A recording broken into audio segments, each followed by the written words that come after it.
October 18th. First time out yesterday, I got him farther through the muck, but he was still in it when I left him.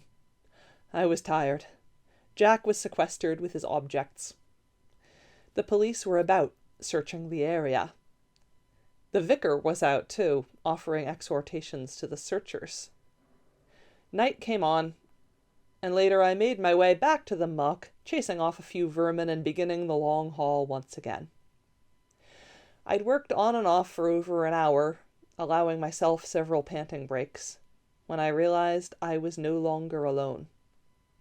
He was bigger than me, even, and he moved with a silence I envied. Some piece of the night cut loose and drifting against lesser blacknesses. He seemed to know the moment I became aware of him, and he moved toward me with a long, effortless stride, one of the largest dogs I'd ever seen outside of Ireland. Correction. As he came on, I realized he wasn't really a dog. It was a great grey wolf that was bearing down on me. I quickly reviewed my knowledge of the submissive postures these guys are into as I backed away from the corpse. "You can have it," I said. "It's all right with me. It's not in the best of shape, though." He loomed nearer, monstrous jaws, great feral eyes. Then he sat down. "So this is where it is," he said. "What?" "The missing body. Snuff, you are tampering with evidence." "And you might say I'm tampering with something already tampered with. Who are you?" "Larry. Talbot." "Could have fooled me. I thought you were a great wolf." "Oh. That too." "Where, huh? And you're shifted. But this is the dark of the moon." "So it is." "Neat trick, that. How'd you manage it?" "I can do it whenever I choose, with certain botanical aids, and retain full rationality, save when the moon is full. It's only involuntary, then, with certain unfortunate accompaniments." "So I understand, like berserk." "Wolf-sark," he said. "Yes." "So why are you here?" "I tracked you. Ordinarily, this is my favorite time of month, without a trace of moon to disturb me. But I forsook this to do some investigating. Then it became necessary that I speak with you, so I came looking. What are you doing with the body, anyway?" "I was trying to get it to the river where I want to drop it in. Someone had left it near our place, and I was afraid Jack would be suspected." "I'll give you a hand. I'll help." With that, he seized it by a shoulder and began walking backwards. No bracing himself and tugging the way I'd had to manage it. He just kept walking, picking up speed even. I didn't see any way I could help.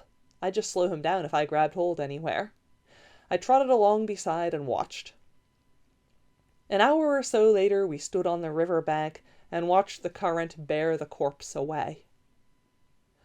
"I can't tell you how happy this makes me," I said. "You just did," he said. "Let's head back." We returned, but when we reached my place, he kept going. "Where are we headed?" I finally asked when we had turned left at the second crossroad. "I'd said I went looking for you because I wanted to speak with you. There is something I need to show you first. If my timing is right, it's about midnight now." "I'd guess it's close." We approached the local church. There was a very dim light from within. "The front will probably be locked," he said. "We wouldn't want to go in that way, though." "We're going in?" "That's my intention." "Have you been in it before?" "Yes, I know my way around. We'll go in the rear entrance if no one's about, pass through a small vestibule, turn left for a few paces, then right up a little hallway. We can get into the vestry from there if it's clear." "And then?" "If we position ourselves properly, we get a view." "Of what?" "I'm curious myself. Let's find out." We made our way around to the back of the building and listened. Determining that there was no one near on the other side, Larry rose up onto his hind legs. seeming far more graceful in that position than I could be. But then he'd had a lot more practice. He seized the doorknob between his forepaws, squeezed, twisted, and pulled slowly. It opened, and we entered. He closed the door just as quietly behind us. We followed the route he had described, and, coming into the vestry, we were able to position ourselves to obtain the view he had referred to. There was a service in progress. Only a few people, one woman, the rest of them men, were present, occupying the front pews. The vicar stood before the altar, which I noted to be draped in black, and was reading to his congregation. He squinted through his square spectacles, as the flickering light was not very good, all of it coming from only a few black candles. Larry pointed out that the cross was upside down, but I'd already noticed this myself. "Do you know what that means?" he asked softly. "Religious distress signal?" I said. "Listen to what he's saying." So I did. "Nyarlathotep," he read, "cometh leaping upon the mountains, skipping upon the hills. He is like a many-legged goat, and he standeth behind our wall. He looketh forth at the windows, showing himself through the lattice, horned in glory. Nyarlathotep spake, and he said, Rise up, my dark one, and come away. For lo, the winter is nigh, and the cold rains fall. The flowers have died upon the earth, and the singing of birds is done. The turtle lies slain. The fig tree withers as do the grapes. Arise, my dark one, and come away." The woman had risen to her feet, swaying slightly, and had begun to disrobe. "You've proved your point," I said to Larry, memorizing the faces of the parishioners, whom I suspected to be the crossbow crew as well. "Then let us take a hint and come away," he said. I followed him from the vestry, and we let ourselves out the way we had come in. We made our way slowly back to the crossroads. "So he's involved," I said after a time. "It's his status I wanted to discuss with you." "Yes?" "I know that a certain geometry prevails in these matters, but I've never learned it fully," he said.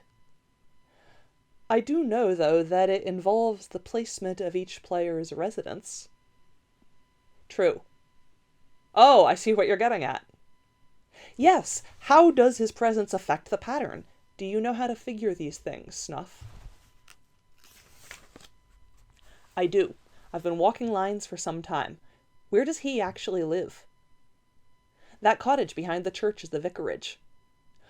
"Okay, close enough. I'm going to have to do a lot more calculating now."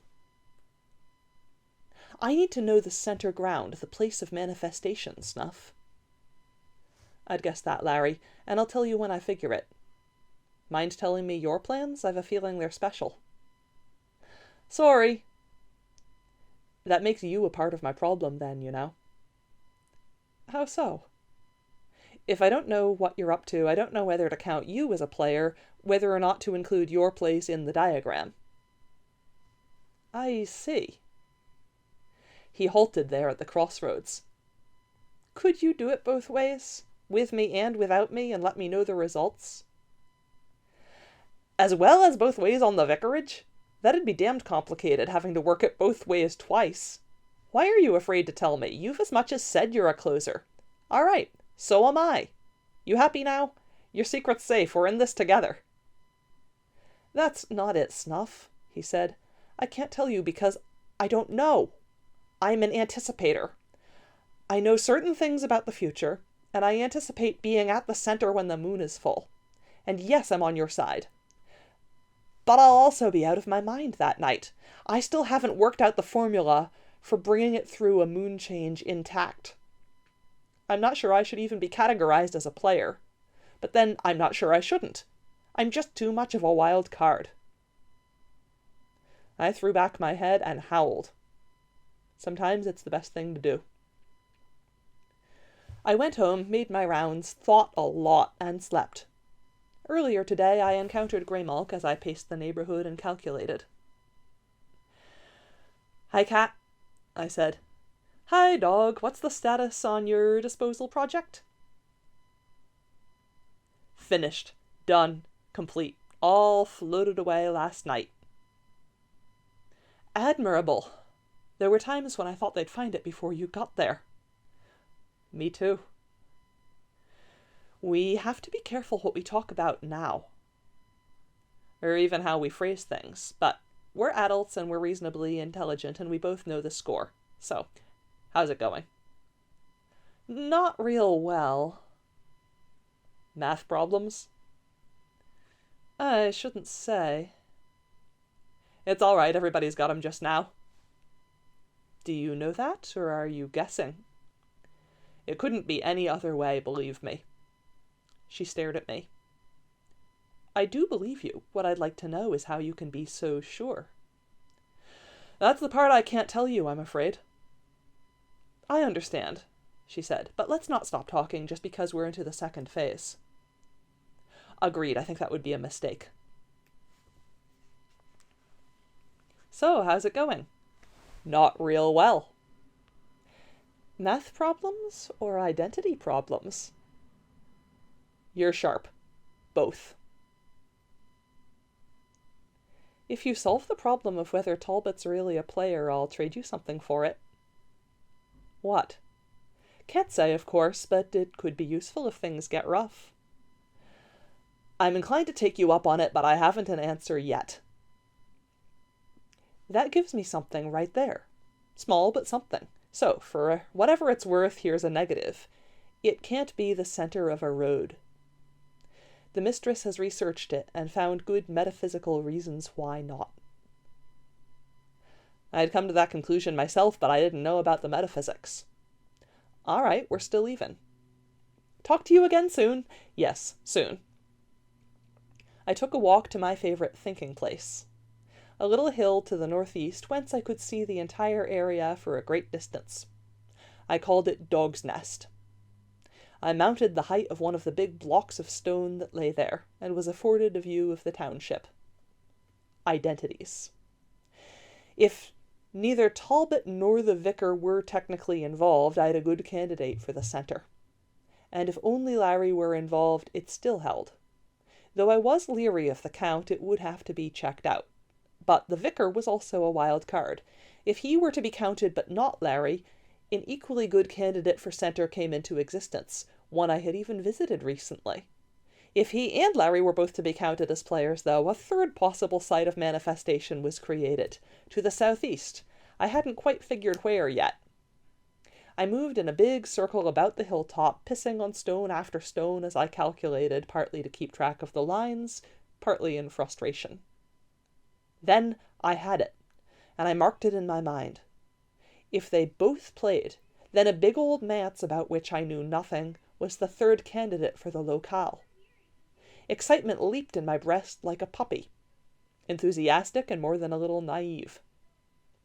A bit of consecration was all that was necessary to strengthen the possibility of its choice. I'd have to check this out. I realized then that I needed the help of a cat. I went looking for Greymalk again, but she was nowhere about. Cats are never around when you really need one. There was still time, though.